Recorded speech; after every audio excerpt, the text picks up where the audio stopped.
The Toothpaste Millionaire, Chapter 9. With a little help from my brother James. It was my brother James, of all people, who helped me solve the problem of what to get Rufus for his birthday. He saw the ad about aluminum tubes in the Cleveland Plain Dealer and called it to my attention. It's one of the few helpful things James has ever done for me. I was looking for a birthday present for Rufus. I decided what Rufus really needed at this point in his business career was some toothpaste tubes. Rufus and I had been having some arguments about the baby food jars. A lot of customers seemed surprised at the idea of a toothpaste in a jar. It seemed a little strange. It's like peanut butter coming in a tube, I told Rufus.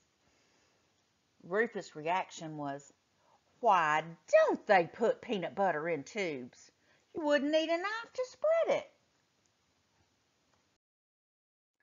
Josie and Clem agreed with me about the jars. Clem pointed out to Rufus that jars were heavier than tubes.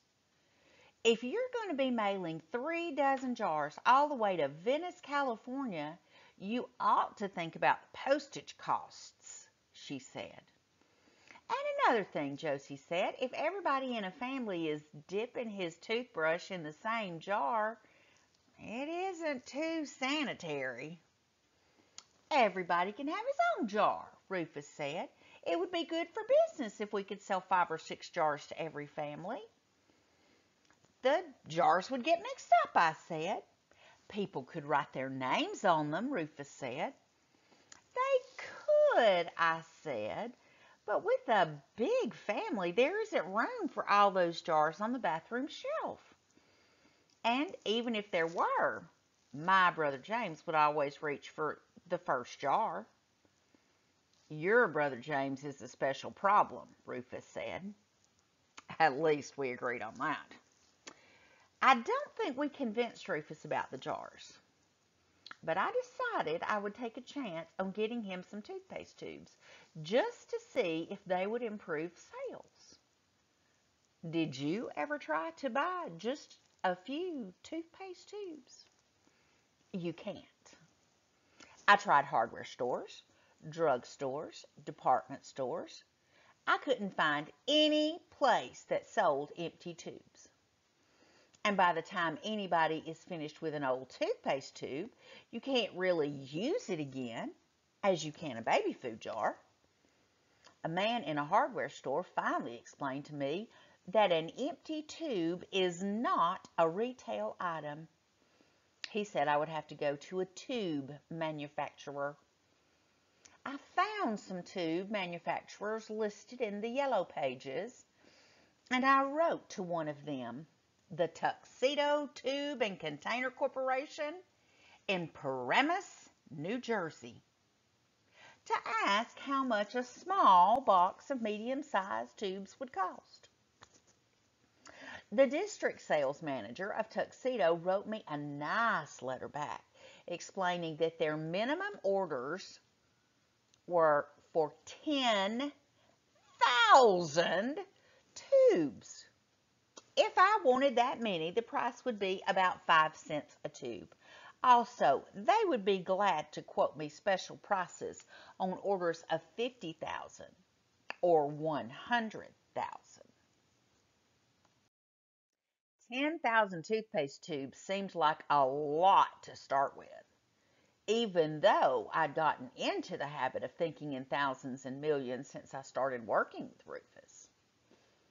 I multiplied 10,000 by 5 cents and found Rufus' present was going to cost me $500.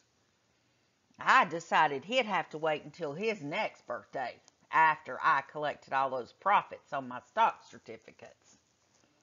My father asked me why didn't I just get Rufus some sheets of thin lead or aluminum and let him make his own tubes, since he was so handy at making things. But it turned out aluminum sheets weren't retail items either. Rufus' birthday was only about a week away when James saw the auction ad. James' favorite reading is newspaper ads for bankruptcy sales. Once James read about an auction of the entire contents of a model car factory. Unfortunately, the ad was in a paper a month old, and the auction was over by the time James read about it. Or maybe fortunately. My father says as James probably would have gone and brought the entire contents, and our house could be mistaken for a model car factory as it is.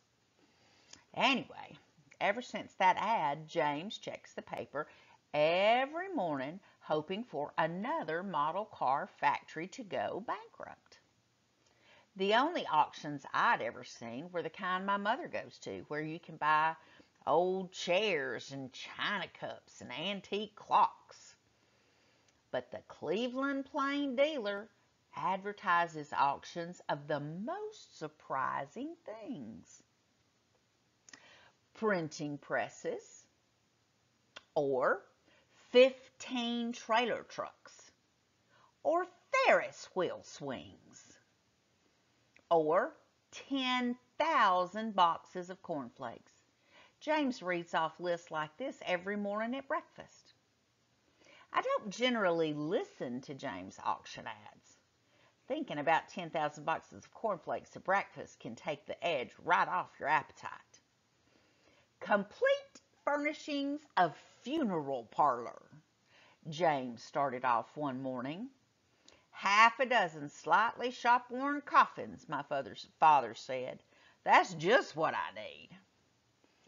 Miscellaneous pharmaceutical supplies, James went on, and I wasn't paying any attention until I suddenly heard the word tubes.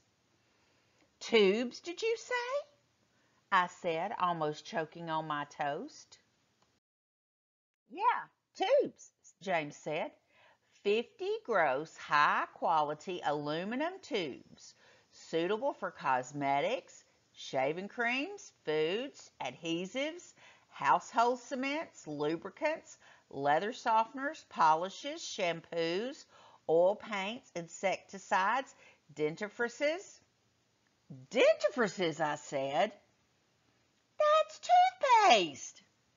I know, James said. I keep telling you they have good things at these auctions. For once, James was right.